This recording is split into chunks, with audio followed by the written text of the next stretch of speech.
Serigne Ahmadou Bamba Sy, secrétaire général du ministère des Transports aériens et du développement des infrastructures aéroportuaires. Alors c'est un événement majeur pour le Sénégal et c'est un événement qui vient consacrer une dynamique qui a été enclenchée depuis 2014 avec l'avènement du plan Sénégal émergent qui réserve une place importante à tout ce qui est transport aérien et aéronautique. Et cette dynamique aussi a été accélérée depuis 2020 avec l'élaboration et le début de la mise en œuvre de la stratégie Hub aérienne. Avec, comme vous le savez, la compagnie nationale Air Sénégal, l'ouverture de l'aéroport international Blaise Diagne et le début de son exploitation par nos partenaires TUC, LAS, Limac, AIBD et Souman. Aujourd'hui, l'aéroport international Blaise Diagne fait partie des aéroports les plus fréquentés, en tout cas dans l'espace régional ouest-africain. C'est l'aéroport aussi qui a été décerné l'aéroport le plus propre par l'ACI même. Et aussi en termes de trafic aussi, l'aéroport international Blaise Diagne est l'un des meilleurs en Afrique. Donc c'est ça qui justifie peut-être le choix du Sénégal pour l'organisation de cette importante conférence de l'ACI. Nous sommes dans une dynamique, certes, qui a été freinée par la Covid-19, qui a eu un impact considérable sur la croissance de ce secteur. Mais aujourd'hui, le secteur est reparti et les performances sont extrêmement bonnes avec des taux de croissance de 7 à 8% par an.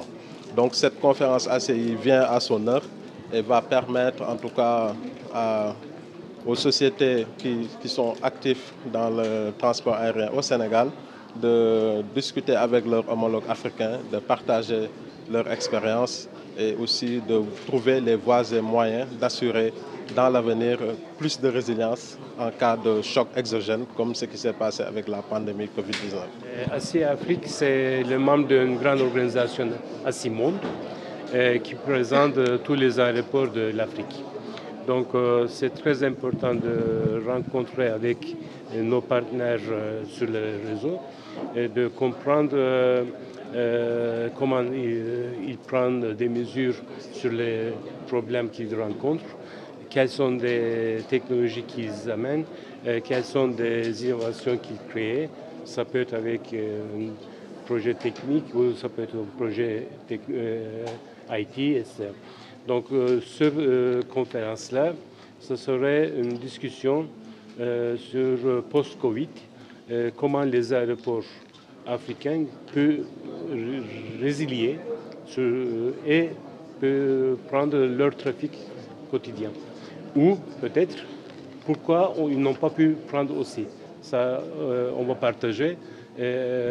Tous les aéroports de l'Afrique seront avec nous, avec 300 délégués de l'Afrique du Sud jusqu'à l'Égypte. Donc ça sera très important pour nous de rencontrer et de partager nos expériences. Parce que le Sénégal, parce qu'aujourd'hui, que ça soit dans le transport aérien, que ça soit dans d'autres secteurs, le Sénégal est en train de jouer un rôle de premier plan. Avec les résultats importants qui ont été obtenus avec le plan Sénégal émergent, aujourd'hui le Sénégal quand même joue un rôle de leader. Et comme vous le savez, dans le PSE, il y a des objectifs qui ont été fixés pour faire du Sénégal un leader, en tout cas au moins au niveau de l'Afrique de l'Ouest. Et je pense que ce sont ces résultats-là qui sont aujourd'hui consacrés par le choix du Sénégal pour abriter cette conférence, mais également dans d'autres secteurs aussi. Vous l'avez vu, le Sénégal a abrité des conférences de premier plan. Alors, l'État du Sénégal fait beaucoup pour assurer la sécurité de façon générale. Comme vous le savez, le gouvernement du Sénégal a beaucoup investi dans la sécurité, que ce soit avec les forces armées, que ce soit avec les forces de défense et de sécurité. Et beaucoup d'investissements ont été faits pour assurer de façon globale la sécurité du Sénégal et en particulier la sécurité au niveau de nos aéroports. De ce point de vue, je pense que les Sénégalais peuvent être rassurés. Toutes les dispositions ont été prises pour que la sécurité puisse être garantie dans nos aéroports.